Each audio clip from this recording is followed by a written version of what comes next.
James Gunn has compared the High Evolutionary in Guardians of the Galaxy Volume 3 to one of the biggest, most iconic characters when it comes to villains in films. No, not Darth Vader, because remember, they compared Thanos to that. He goes to the next logical one, I guess you can say. Dr. Monroe.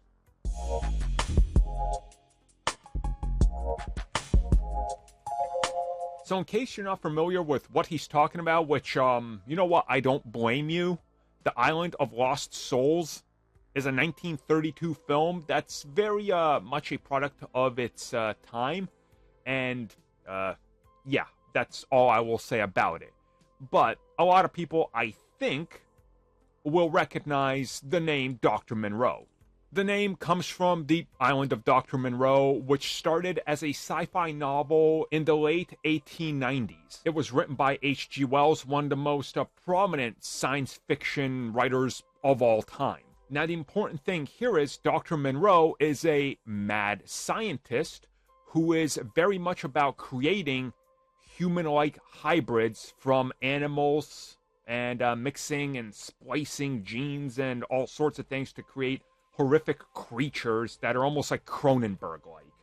So the fact that we have James Gunn saying here, I looked at that as inspiration, and it heavily influenced what I'm doing with the High Evolutionary. To me, at least I hope, in its execution can live up to the comparison. And look, I'm not going to blame anybody if they don't believe this or anything, because a lot of times these directors will use buzzwords and things to talk about what they're trying to compete with or what they're trying to pull from. And many times it's just superficial and not really having that depth or anything.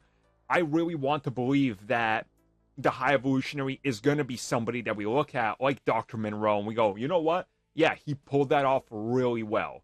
And I certainly think that if they just pull at the heartstrings right and pull it off right, I think they will get something here that really works and resonates with a lot of people, because it's one of these things where at its core, Dr. Monroe and a lot of this stuff dealt with humanity, even if it's in like a human-animal hybrid, which again brings us to Rocket Raccoon and all those experiments that we're learning about. So I really hope that this can stick the landing with this, because I would love to talk about High Evolutionary as like a top 5 MCU villain.